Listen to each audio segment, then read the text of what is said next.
maqsadi 3 sani ko'paytirish және көбейту. Әлия ағаштан 15 алма үзіп алды. Оны әр себетке 5-тен бөліп салды. Әлияда неше себет алма болды? 15 бөліп 5. Иә, 15-ті біз 5-ке бөлетін болса, 15-ті 5-тен азайтамыз, 0-дан шыққанға дейін.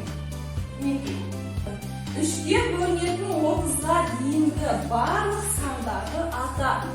2, 15, 18, 21, 24. Ағарада өздерін шығарып көріңдер. 9. Енді қай жағы керек екенімізде? 18 бөліп 2, 9 болатын. Астында кесте бар. Яғни осы есептердің жауаптары осында тұр. Оны қалай жасаймыз? Бірінші, мына бұлттың жауабын шешіп аламыз. 3 көбейту 2. 6. 6. Қандай әріп болады екен? Қ әріп. 9. А әріп. 4 көбейту 3-те З әріп тұр. 12-нің астына түседі. Сонда таза деген сөз шықты. 30.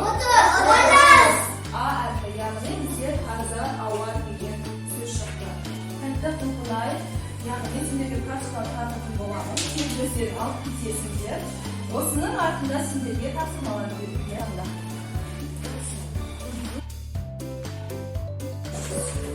Кім дайын болса, жауабын айта беруге болады. Жарайсың. Дұрыс.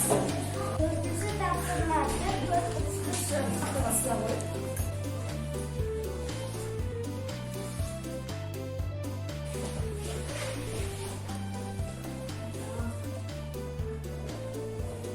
Біздер шаршы екене. 4 бөліп 2 болады 2.